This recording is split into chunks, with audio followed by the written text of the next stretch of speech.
Bom dia.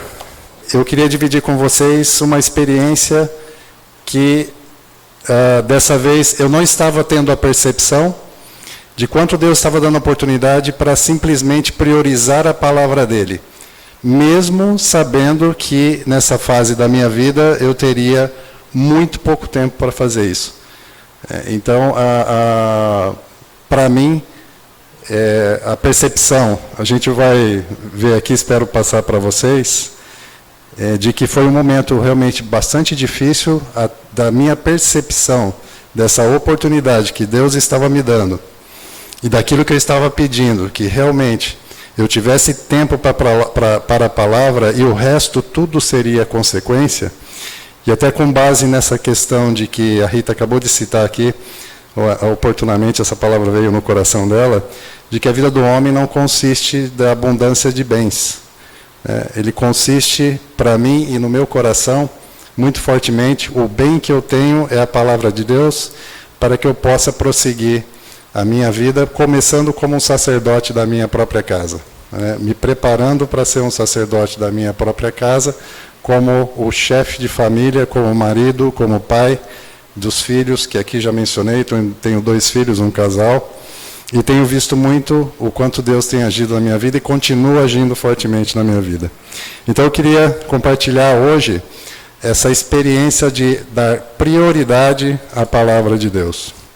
Bom, quando eu comecei a ler a palavra, eu tinha até citado aqui na reunião passada que eu gosto muito de Romanos, né?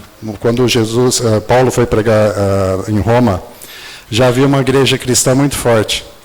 E ali eu li Hebreus.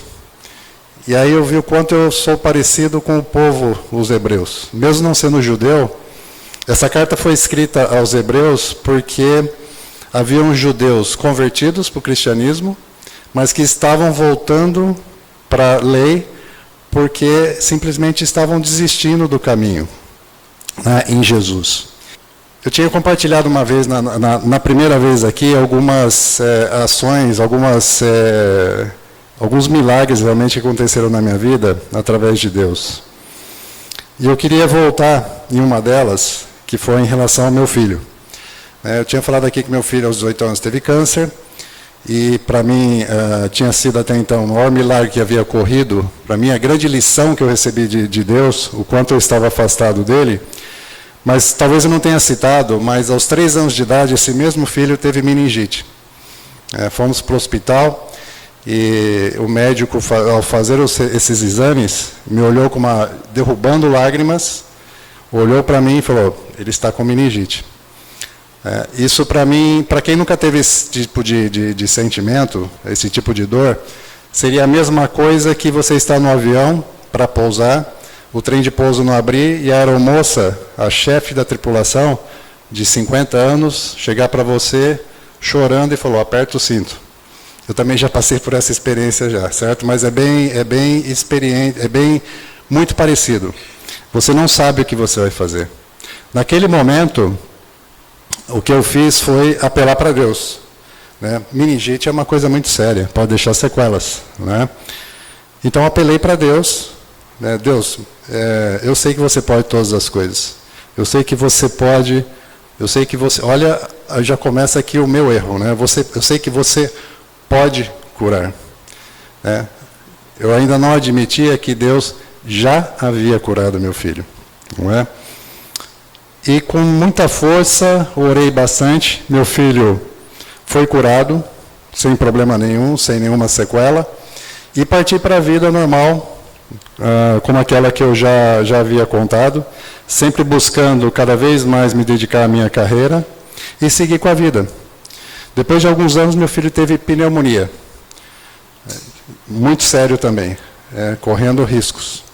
E o que aconteceu? Mais uma vez, então, orei para Deus. Deus, você pode curar o meu filho. O que eu estava encarando aqui? Eu estava encarando Deus como um grande bombeiro. Então, Deus, deixa que das outras coisas eu cuido. Eu faço isso, eu posso fazer. Mas disso daqui eu não entendo nada. Eu não posso curar meu filho. Você pode. E Deus era tão paciente comigo que realmente, embora eu não conhecesse, já havia dado a cura para o meu filho, estava sempre de braços abertos para me receber. Não é? E aí veio a terceira doença do meu filho, e ali realmente eu já estava, naquele momento, eu já estava convencido, através de milagres que foram realizados a Abraão e a outros no Antigo Testamento, no Novo Testamento, de que realmente Deus cura, nós já somos curados desde a crucificação de Jesus. Então aquilo para mim foi bastante forte. Falei, não, agora sim eu sei quem é Deus na minha vida. Eu sei quem é Deus na minha vida e eu sei que sozinho eu não posso fazer nada. E continuei então a tentar dividir melhor meu tempo entre a dedicar a minha carreira e dedicar a Deus, tendo uma percepção melhor a Deus. E aí eu fui continuando, né? Hebreus, para mim, foi uma surra que eu levei. Literalmente uma surra. Porque eu vi o quanto eu estava fora desse eixo, falando aqui um pouquinho em engenharia, né, Douglas? O quanto eu estava fora desse eixo, e eu estava variando, né, todos os dias sendo influenciado pelo Espírito e pela carne. Eu sentia como que estivesse dando um passo à frente e um passo atrás. Um passo à frente e um passo atrás, ou seja, eu estava sempre no mesmo lugar. A partir daí comecei a dar 2 passos para frente e um para trás. 2 passos para frente e um para trás, então eu estava caminhando lentamente. E me alimentando ainda de leite. Ou seja, eu ainda era um bebê frágil, que estava muito sujeito às questões da carne. Eu quero ir ali agora para o capítulo 2 de Hebreus, versículo 1. Por esta razão, importa que nos apeguemos com mais firmeza às verdades ouvidas, para que delas jamais nos desviemos. Então Deus aqui estava mostrando para mim, é verdade, Deus, eu preciso me apegar mais à Tua palavra, eu preciso realmente abrir o meu coração, porque esse é o momento de abrir mais o meu coração para o Espírito Santo, para que Ele me ensine, para que eu entenda a Tua palavra e possa usá-la no meu dia a dia, hora a hora, minuto a minuto, priorizar a Tua palavra. E aí, lá no capítulo 3, versículos 7 a 9, assim, pois, como diz o Espírito Santo, hoje, se ouvirdes a sua voz, não endureçais o vosso coração, como foi na provocação no dia da tentação no deserto, onde os vossos pais me tentaram pondo-me à prova, e viram as minhas obras por 40 anos. E aí, eu olhei ali para o capítulo 4, versículos 12 a 13, onde está escrito, porque a palavra de Deus é viva e eficaz, e mais cortante do que qualquer espada de 2 gumes, e penetra até o ponto de dividir alma e espírito, juntas e medulas, e é apta para discernir os pensamentos e propósitos do coração. E não há criatura que não seja manifesta na sua presença. Pelo contrário, todas as coisas estão descobertas e patentes aos olhos daquele a quem temos de prestar contas. Eu falei, Deus, eu quero isso para mim. Eu quero essa palavra para mim. Se é então para penetrar fundo, eu quero a palavra para mim. O que eu tenho que fazer para ter essa palavra dentro de mim? Muito simples, Cássio. Leia a palavra. Você não vai aprender sozinho. Sabe o que você faz? O que você acha que você é autossuficiente? Você não vai conseguir sem ler a minha palavra. A palavra eu deixei para você como manual da vida. É através dela que você realmente vai saber me seguir os meus caminhos, o caminho que eu deixei, está todo escrito lá, tudo pronto para você. Leia, creia que o Espírito Santo está dentro de você para ensinar você. Não queira fazer sozinho. Então, eu disse, Deus, eu vou fazer isso. Eu vou priorizar. Durante muitos e muitos anos, eu tinha uma sequência, uma prática diária daquilo que eu fazia no meu trabalho. Então, eu realmente nunca deixava de ser um bebê. Estava sempre sujeito às ações do inimigo, às ações daqueles do diabo, que não queria me ver seguindo os caminhos de Deus, e sempre no momento frágil. Bom, como é que eu posso ser o sacerdote da minha casa, né, sem conhecer a palavra? E para isso, então, eu tenho que me preparar. E quem vai me preparar é o Espírito Santo. Eu tive um dia, eu convidei meu filho para almoçarmos juntos. Ele trabalha numa empresa da área dentística e eu trabalho na indústria automotiva. Liguei para ele e falei, filho, vamos almoçar? Eu queria bater um papo contigo, me deu vontade de bater um papo contigo. E fomos almoçar. Passei na empresa, fomos juntos para o restaurante. E ali, no meio da nossa conversa, me veio no coração uma lembrança, né? Eu falei para ele, filho, nós dois conhecemos a morte bem de perto, né? Ele falou assim, pai, você conheceu a morte bem de perto? Eu falei assim, conheci. Quando foi? Você não lembra o acidente automobilístico que eu sofri? Ele falou assim, não, pai, eu não lembro do acidente automobilístico que você sofreu.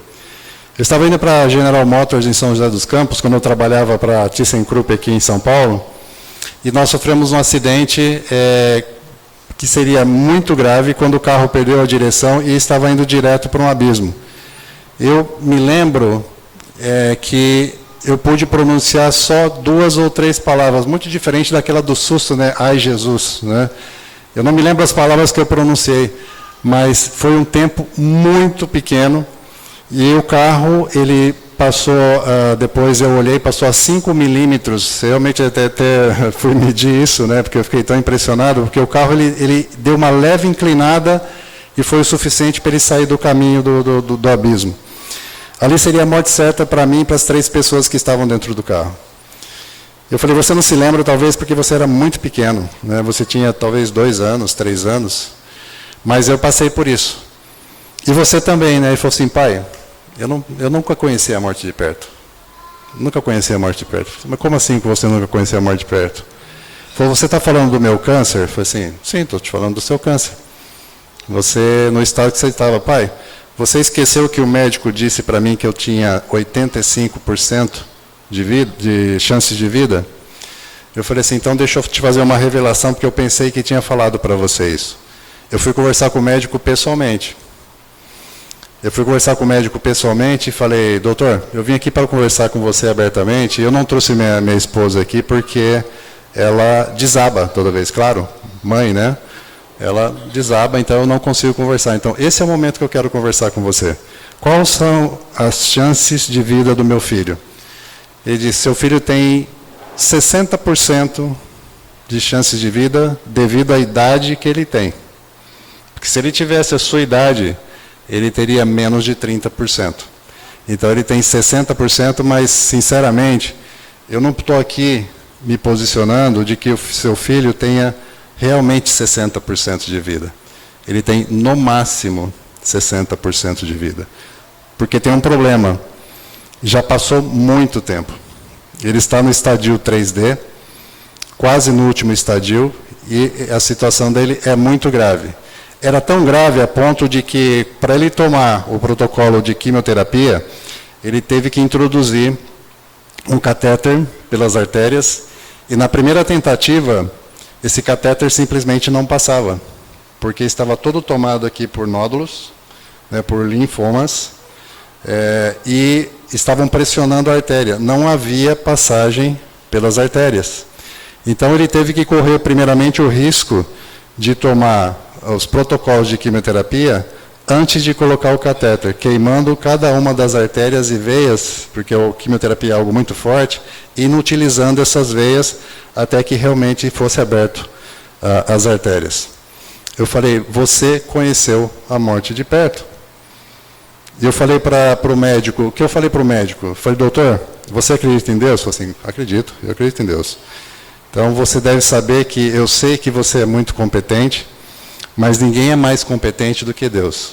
Ele falou, eu concordo com você. E por aí vamos então. E meu filho está aí forte, bonito, né? E continua sendo aí um exemplo dos milagres de Deus.